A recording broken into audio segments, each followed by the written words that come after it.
Kwenye sayari yako, maisha inategemea kabisa neuronium.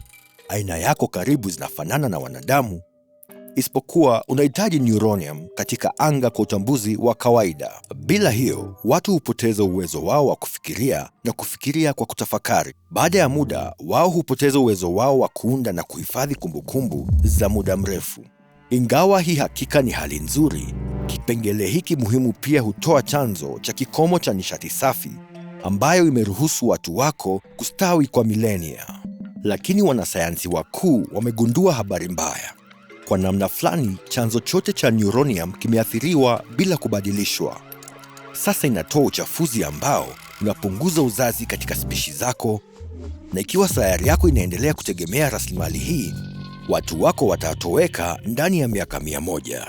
Walakin, katika kiharusi cha kushangaza la bahati, wanasayansi wako wamegundua kometi inayopita ambayo wanaweza kuchimba chanzo mbadala cha nishati kinachoitwa polixite. Polixite haitasababisha ukosefu na itatoa nishati mbadala sawa na neuronium, lakini haitaidhimisha utambuzi kwa njia ile ile kabisa.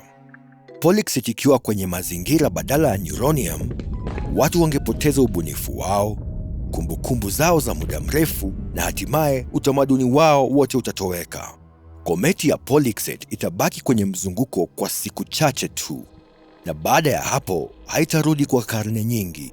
Kwa hivyo baraza la utawala wa jamii yako lazima uamue mara moja ikiwa utaendelea kutumia neuronium au kuandaa safari ya kuvuna polixite. Hivi sasa bodi imegawanyika ikisubiri kura yako ya kuvunja.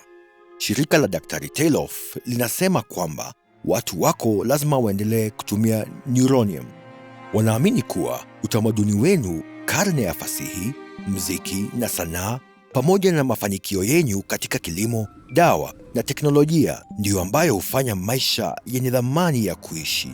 Bila kumbukumbu za historia ya watu wako au uwezo wa kuota uvumbuzi mpya, watu kwenye sayari yako kimsingi wangepunguzwa kuwa ndege zisizo na akili.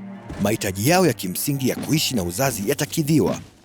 Lakini Daktari Tayloff anaamini maisha ya vizazi hivyo baadaye yatakuwa na maana bila kumbukumbu, mawazo na utamaduni.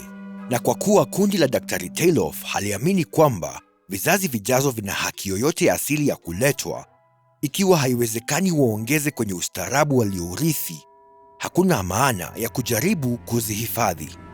Kwa kuongezea, hakuna viumbe hai wanaoharibiwa kwa kuendelea kutegemea neuronium. Spishi zako zinapaswa kukubali hatima yao na kutoweka kwa heshima. Daktari Kahan na wenzake hawakubali kabisa. Wanakubali kuwa kubadili polixite kunapunguza ubora wa maisha, lakini pamoja na mahitaji yao msingi yaliyotimizwa, bado wangeweza kupata aina ya furaha inayoonekana katika aina nyingine za maisha zinazoweza kuwa ngumu. Na hata kama hakuna nafasi ya watu wako kuendeleza upya ubunifu, kile muhimu zaidi kwa Daktari Kahan ni kwamba tungehifadhi maisha. Kundi la Daktari Kahan linaamini kuendelea kwa maisha peke yake kuna dhamani isiyo na dhamani. Pia wanaamini kwamba kwa wastani kila mwanachama wa spishi zako huchangia kwa njia ndogo lakini mara kwa mara kwa uboreshaji wa watu wako. Kwa hivyo, kwa kuchagua kuhakikisha uwepo wa watu wako, mwishowe ungeboresha furaha ya jumla ya aina yako. Lakini Daktari Tayloff anakataa wazo kwamba kuongeza furaha ni lengo la mwisho la kuishi. Wanaamini kuwa maisha ya dhamani sio tu ya furaha, lakini pia maana, na kwamba kutenda kama viungo katika mlolongo wa mila na kuhifadhi vitu vya kitamaduni ni baadhi ya vyanzo vya kimsingi zaidi vya maana ambayo spishi inaweza kuwa nayo. Kuendelea tu kuwepo katika maisha kama yale ya wanyama wenye kuridhika haingekuwa muhimu. Wakati huo huo, watetezi wa polixite wanaamini kuna kitu kisicho na maadili juu ya kuchagua kutoweka. Daktari Kahan anasema hakuna tofauti ya kimaadili kati ya kile tunachofanya na kile tunachoruhusu kutokea, wakati tungeweza kutenda tofauti. Kwa hivyo ingekuwa mbaya ikiwa watu wako waache kuwepo kwa sababu ya nafasi. Kufanya uamuzi kwa ufahamu ambao kusababisha kutoweka ni sawa na mauaji ya wingi.